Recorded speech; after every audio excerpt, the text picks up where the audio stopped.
Internet के business का idea था।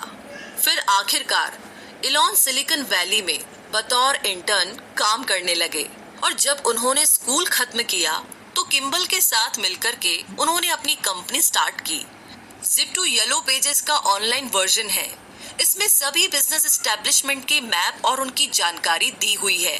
इलॉन इसके लिए वेबसाइट कोडिंग करते थे और किम्बल उन साइट्स को बेचने का काम करते थे। Kimbal door to door sell किया करते थे, मगर ज्यादातर बिजनेसमैन को पता नहीं था कि Zip2 आखिर है क्या। उन्हें अपनी कंपनी के लिए इन्वेस्टर ढूंढने में बहुत ज्यादा मशक्कत करनी पड़ी, लेकिन आखिरकार एक इन्वेस्टर ने उनके काम में इंटरेस्ट दिखाया और $3 मिलियन की इन्वेस्टमेंट की और इसके बाद Zip2 ने न्यूज़पेपर क्लासिफाइड एड्स देने शुरू किए। हालांकि कंपनी चल पड़ी और तरक्की करने लगी, मगर इलॉन मस्क को मैनेजमेंट से निकाल दिया गया। वे अब चीफ टेक्निकल ऑफिसर थे। Zip2 का अब एक बड़ा सा ऑफिस था और कंपनी ने कोड्स की क्वालिटी को बेहतर बनाने के लिए कई प्रोग्रामर्स भी रख लिए थे। साल 1998 यानी कि 1998 में $300 मिलियन की डील के साथ Zip2 सिटी सर्च के साथ मर्ज हो गई, जो कि पहली उनकी कॉम्पिटिटर थी।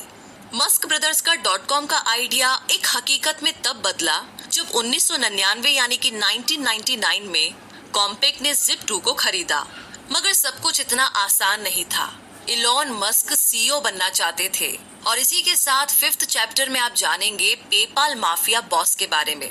मतलब ये कि एक दशक के बाद Elon Musk Canadian back picker से एक मल्टी मिलेनियर बन चुके थे और वो भी सिर्फ 27 साल में, जो बहुत ही कमाल की बात है। तो वो कुल मिलाकर के $22 मिलियन के मालिक थे। उनके पास अब एक बड़ा सा अपार्टमेंट, एक प्लेन और एक स्पोर्ट कार थी। मस्क अपनी मैकलारेन F1 में सिलिकॉन वैली के चक्कर काटा करते थे। वैसे जब वो इंटर्नशिप कर रहे थे तो उनके दिमाग में इंटरनेट बैंकिंग का ख्याल आया। उन्होंने इस बारे में अपने सीनियर्स के साथ डिस्कस किया, मगर उन्हें ये आइडिया बिल्कुल नहीं जमा। ये 1990 का वक्त था। लोग उन दिनों ऑनलाइन किताबें खरीदने से कतराते थे क्योंकि कोई भी अपना क्रेडिट कार्ड नंबर इंटरनेट पर नहीं देना चाहता था। इलॉन मस्क फिर भी अपने ऑनलाइन बैंक के आइडिया पर डटे रहे। अपने इस नए प्रोजेक्ट पर उन्होंने $12 मिलियन इन्वेस्ट किए। उन्होंने इस ऑनलाइन बैंकिंग साइट का नाम X.com रखा। उनके एक को फाउंडर ने कहा, यही वो खूबी है जो इलॉन मस्क को बाकियों से अलग करती है।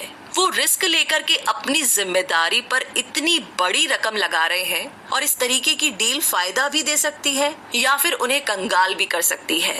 तो Zip2 एक साफ सुथरा सा प्रैक्टिकल आइडिया था, मगर X.com ने तो बैंकिंग इंडस्ट्री को बदल कर रख दिया। इलॉन मस्क इस बिजनेस में सिर्फ अपने पैशन को लेकर उतरे थे।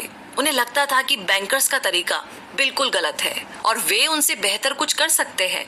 तो इसी तरीके से इलॉन मस्क ने Zip2 को एक फायदेमंद इन्वेस्टमेंट के रूप में कैपिटलिस्ट के सामने पेश किया। लोगों को इसके बारे में यकीन दिलाने के लिए उन्होंने पावरफुल स्पीच दी और इंजीनियर्स को अपने साथ काम करने के लिए एनकरेज किया।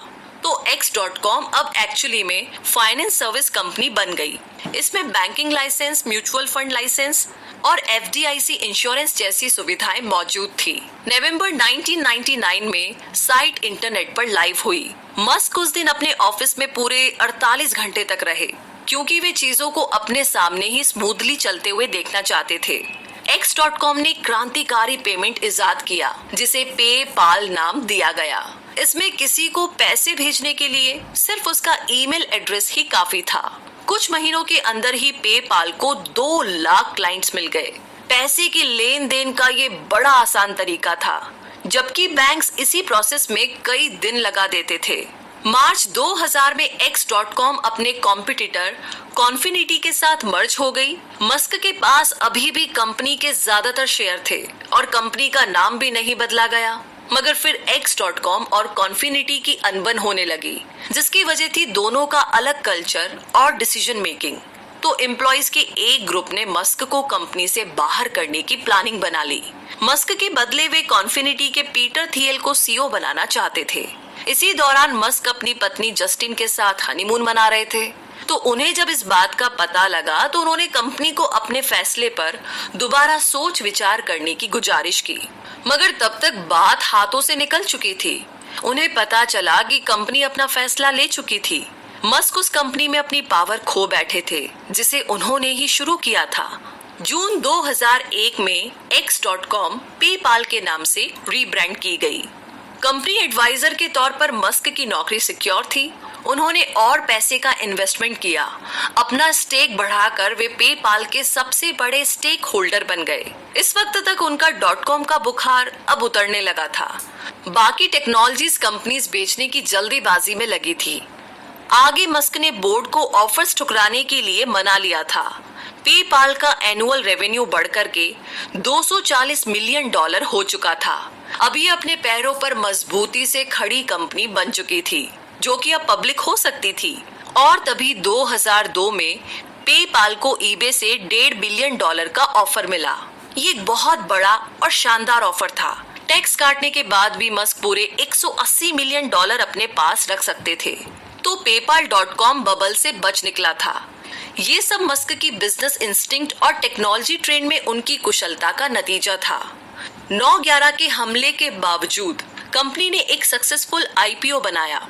भले ही टेक्नोलॉजी इंडस्ट्री डाउन हो गई, मगर पेपाल एक विनर बनकर उभरा। और इसी के साथ आगे 6th चैप्टर में हम जानेंगे कि स्पेस में चूहे की क्या कहानी है।